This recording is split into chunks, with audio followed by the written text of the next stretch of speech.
Campaign leadership changes. Is Donald Trump trying to bolster his ties with the pro-life community? Frightening voyage. Hundreds of passengers forced to evacuate a burning cruise ship. Vatican appointment. The Pope taps an American bishop to lead the new office for families and life. And religious freedom. New Jersey Representative Chris Smith discusses his deepest concerns as a Catholic lawmaker. Those stories and more on EWTN News Nightly for Wednesday, August 17th, 2016.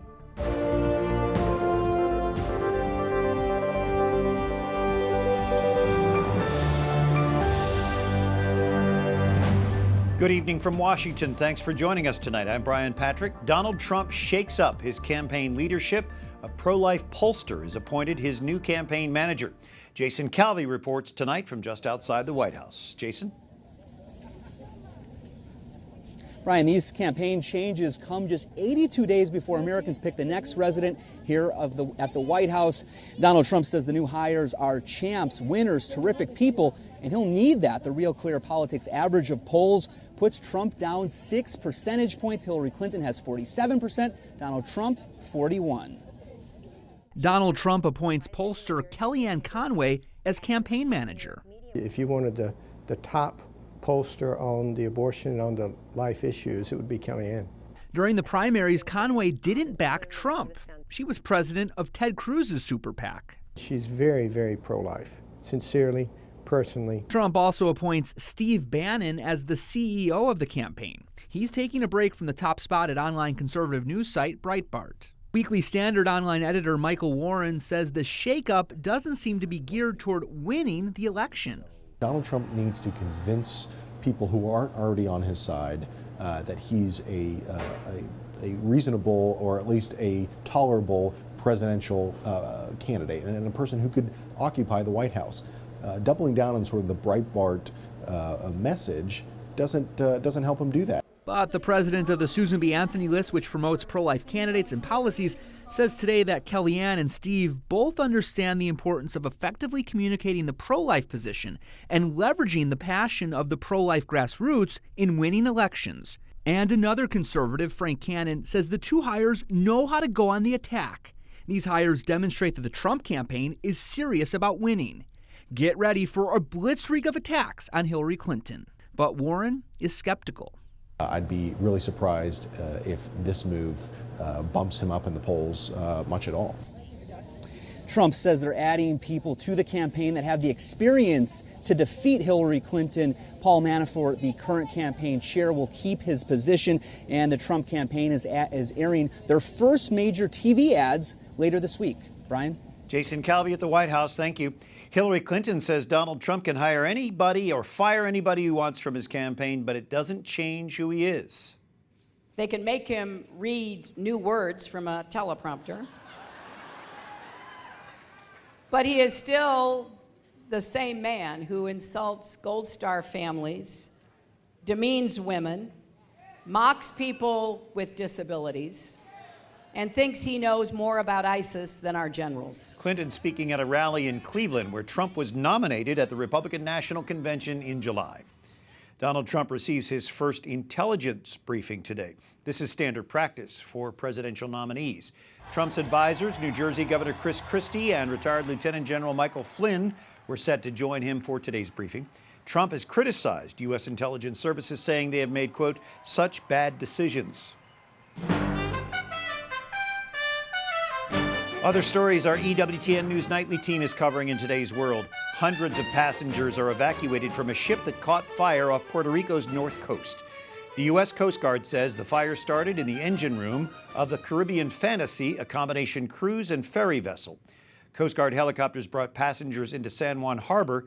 Several dozen people brought in on stretchers were treated for dehydration and shock. That ship runs between Puerto Rico and the Dominican Republic. It was arriving in San Juan when the fire broke out. A wildfire in Southern California grows to nearly 50 square miles. Firefighters say it hit with an intensity they've not seen before. Tens of thousands of Californians have been told to leave their homes as a wildfire tears through a massive stretch of land east of Los Angeles. The fire started Tuesday and quickly scorched 28 square miles. It was a wind-driven fire that got started in the canyon, and once it established itself in the wind, took it over the edge. It exploded in different directions.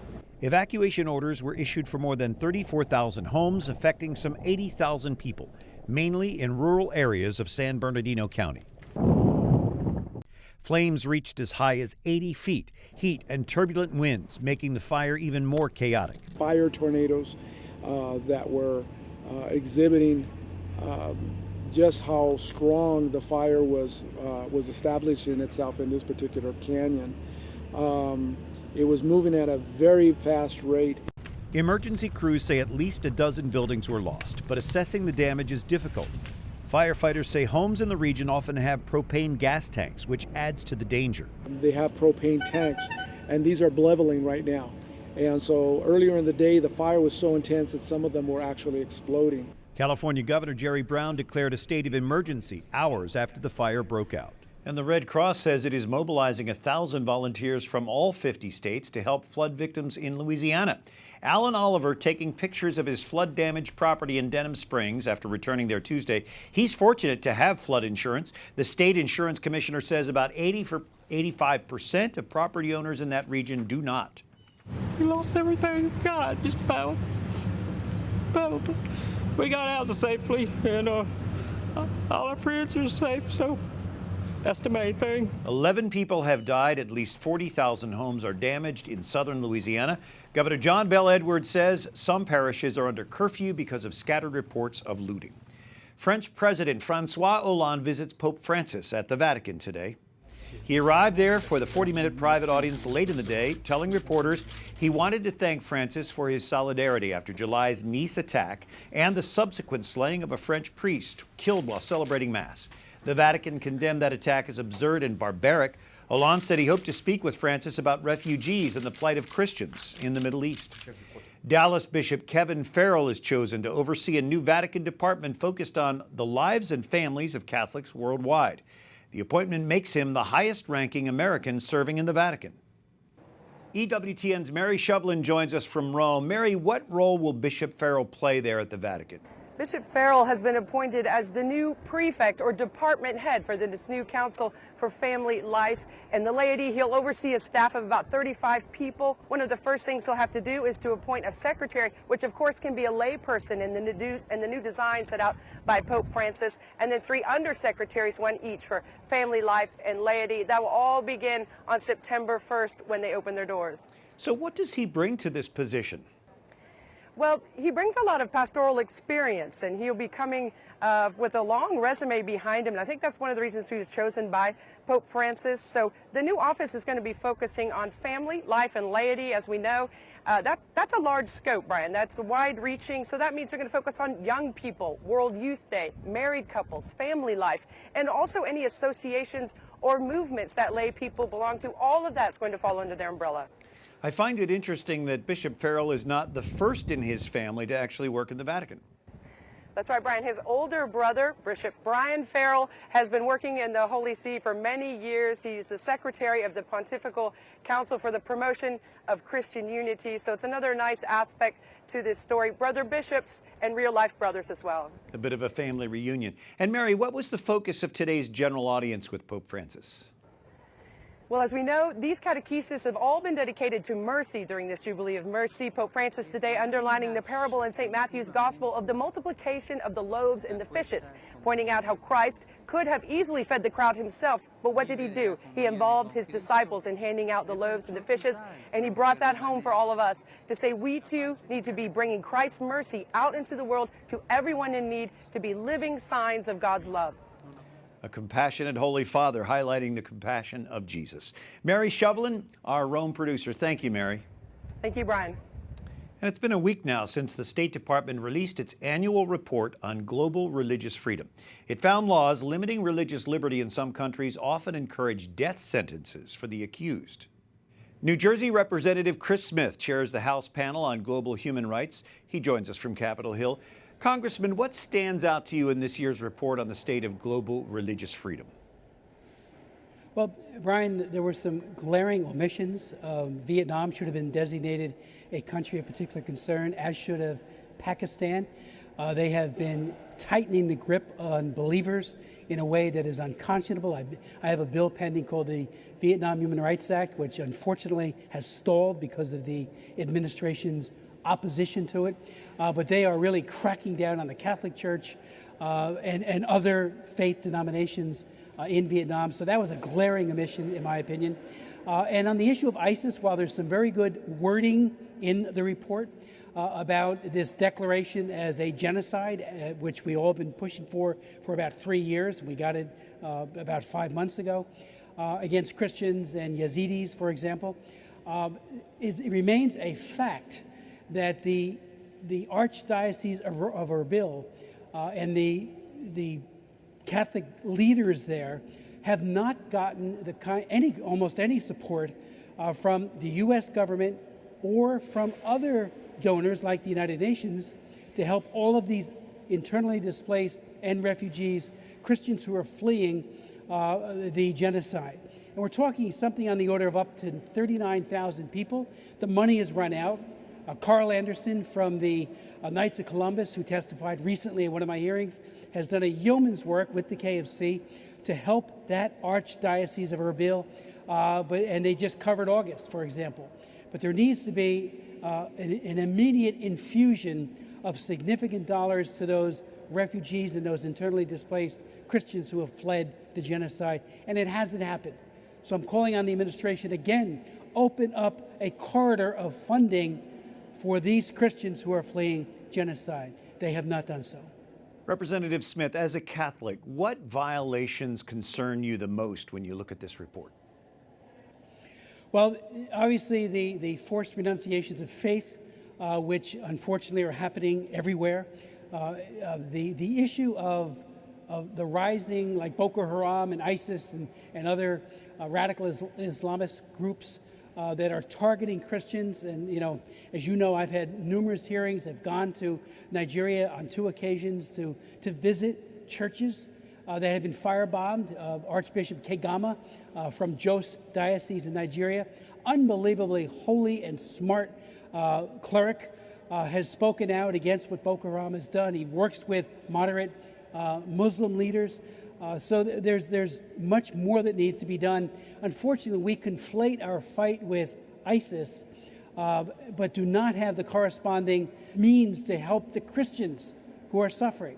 So while there's a lot of good verbiage in the report about genocide and the concerns, it needs to translate into concrete action for the refugees. There needs to be a more robust plan of inclusion. The Christians have been excluded. They need to be included. Unique insight from New Jersey Representative Chris Smith. Thank you, Congressman. Thank you, Brian. Coming up, recovering from 9/11, new signs of restoration at the World Trade Center site. And Obamacare setback. Why is another major insurer pulling out of several state insurance exchanges?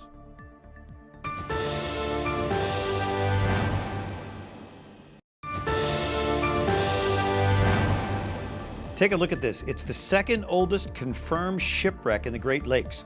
A team of underwater explorers discovered it this summer in Lake Ontario. 5 people on board perished when the American-built Canadian-owned sloop sank during a storm in 1803. Historians tell us it was sailing from Kingston to Niagara carrying goods from India. Thanks for joining us this Wednesday evening. I'm Brian Patrick.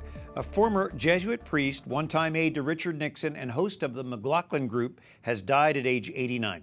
John McLaughlin died Tuesday morning at his Washington home, according to an announcement on Facebook.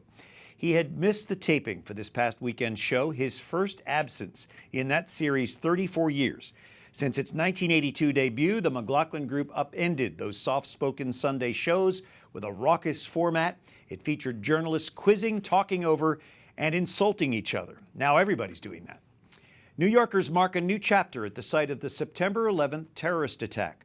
The World Trade Center Mall reopened Tuesday for the first time since the attack. It includes space for more than 100 stores in the heart of Manhattan.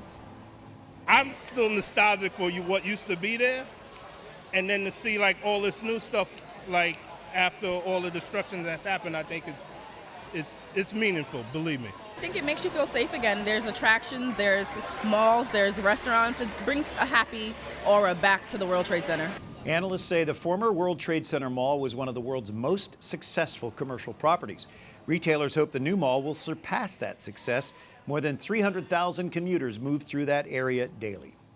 Aetna, United Health Fund, and Humana all plan to cut their participation in Obamacare insurance exchanges next year. James Capretta is a resident fellow and healthcare expert at the American Enterprise Institute. So these are large, very experienced healthcare providers. What does this move say about Obamacare? It's very unstable financially. Many insurers have lost really hundreds of billions of dollars. Cumulative losses in the insurance industry were $2.7 billion in 2014. They're well above that for 2016, probably at least double, maybe triple that. So the insurance industry is losing a huge amount of money, and they can't do that indefinitely. That means it's very unstable. Do you expect to see more insurance companies opt out? Yes. As one plan opts out, then the people that are enrolled in that plan have to move to another plan. And a lot of them are sick and need a lot of medical care. So those claims are going to go to another insurer, and they're going to lose money too. So it's going to be a game of musical chairs. How do next year's plans compare with this year's? They're up in terms of their premiums by a range of around 20 to 25% in a lot of states. So the premiums are higher, the deductibles are higher, and the networks, that is the doctors you're allowed to see under the plan, are getting narrower. It seems like the whole thing is really teetering. What is keeping it from just collapsing altogether? Federal subsidies. I mean, the law has about $25 to $30 billion annually going in to subsidize the premiums for lots of low-income Americans getting plans through these exchanges.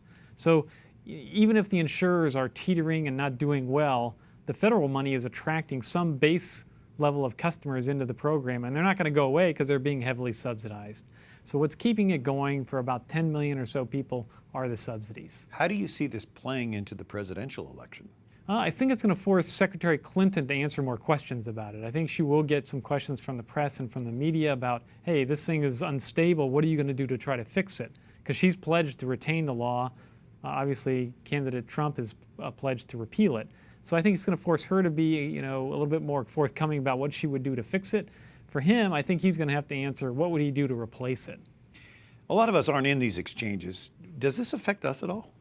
Well, it affects us in the sense that we do need to have some insurance system outside the employer setting that is stable. This is essentially for people that don't have employer coverage, and it's quite unstable now and not working terribly well. So what we need, though, is something for people to fall back on if they don't get a job-based plan. And if not this, then we need something else. Do you think there's any way to fix it other than a major overhaul or starting over? I believe that, well, there's lots of things that need to be done, but what needs to really happen is they need to attract younger, healthier people into the system. Right now, what they've done is write in rules that are very restrictive, making the plans very unattractive for anybody who's young and relatively healthy. That means they're getting customers that are generally in need of a lot of medical care, which of course means the premiums have to be high. You have to have that balance, though, in order for it to sustain, right? Right. No, you can't go. This is why they're losing money. They're having too many of one type of customer and not enough of the other. From the American Enterprise Institute, James Capretta, it's great to have you back, Jim. Yeah, thank you, Brian. Up next, police in Rio skeptical about claims by U.S. Olympic swimmers they were robbed at gunpoint. And success story for Catholic education. Sister Suzanne Cook shares how Sacred Heart schools have a unique connection with the Summer Games in Rio.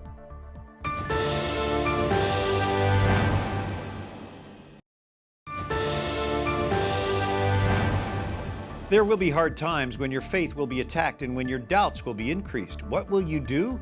Persevere in prayer now. A quote from EWTN foundress Mother Angelica as we celebrate 35 years of EWTN this week. Thanks for joining us this Wednesday evening. I'm Brian Patrick. A Brazilian judge orders the passports of American swimmers Ryan Lochte and James Fegan seized. Authorities are investigating allegations they were robbed at gunpoint last weekend. The U.S. Olympic Committee says police went to the athletes' village this morning trying to collect their passports. The swim team had moved out, and Lochte's dad said his son is already back in the U.S. Lochte and 3 of his teammates say they were robbed Sunday morning by men posing as police officers. Police say they found little evidence to support those claims. A global network of Catholic schools is well represented at the Olympics in Rio. A half-dozen athletes, including swimming superstar Katie Ledecky, were educated in the network of Sacred Heart schools. Sister Suzanne Cook joining us, a religious of the Sacred Heart. And Sister, how do you explain the incredible fact that so many Olympians are connected with the network of Sacred Heart schools? I think it has everything to do with the mission of Sacred Heart Education. Founded in 1800 by Madeleine Sophie Barra in France, the objective of Sacred Heart Education, and I think this is true of Catholic education, is to engender a sense of values and a real conviction that there's a responsibility to use the talents God has given you and share them with the community. So in our case, the focus is on both the intellectual formation as well as the formation of one's personhood, one's character. And I think you can see that coming through loudly and clearly with the Olympians. I'm sure you can, and because they're now in the spotlight, don't they have the opportunity to really witness to the faith? They do, and haven't you noticed the grace with which they win, and of course, and we're disappointed when they lose, but there's such an evenness, such a celebration of not themselves, but of all the people with whom they're competing and who have helped them get to where they are. Now, your schools are a network of independent Catholic schools, right? Overseen by your order? The mission as Catholic schools is ensured by the Society of the Sacred Heart, so yes, we oversee that. But being Catholic independent, each school has its own board of trustees. Because we're in 30 countries, there are 145 of our schools, the governance structures can vary from country to country, but the mission is the same. I'm curious then, as the Summer Olympics started to take shape, how did you finally realize that you had 6 athletes and 3 others, some coaches involved that were alumni of your school? Well, it was exciting. Katie and Leah had competed 4 years ago, and I remember at that time I was head of our school in Miami. There was a lot of excitement among the students, so social media really got it going. But this time, Halifax and California started talking about it, and we, through our network, started celebrating the United States and Canada network schools. And then Australia weighed in, Mexico weighed in, and before we knew it, we were all celebrating. What are you going to do with all those medals? Just briefly, explain the role of Catholic education and why it is so critical to our society as a whole. I think it's fundamental that our society needs people who are operating from a sense of their values at a level of conviction, not a group of people that allow the market to determine their values. And I think we're looking for young people as adults who can make decisions that are driven by these values. And Catholic education has done that for generations. Both of us know that as graduates, right? That's right. I was raised by the sisters and just very grateful to you and all of our faithful sisters. Sister Suzanne Cook, thank you for joining us. Thank you very much. And hundreds of dogs are blessed in the Bolivian city of El Alto Tuesday. St. Roch's Day, or Roche maybe, he's a Frenchman, named for the patron saint of dogs. A priest celebrated Mass and led a procession through the streets. It ended with a holy water blessing of the animals and their owners. St. Roch was born in France in the late 13th century. He is said to have been saved by a dog who brought him food when he contracted the plague. For the EWTN News Nightly team, I'm Brian Patrick. We'll leave you tonight revisiting today's general audience with Pope Francis in the Vatican's Paul VI Hall. Good night. God bless.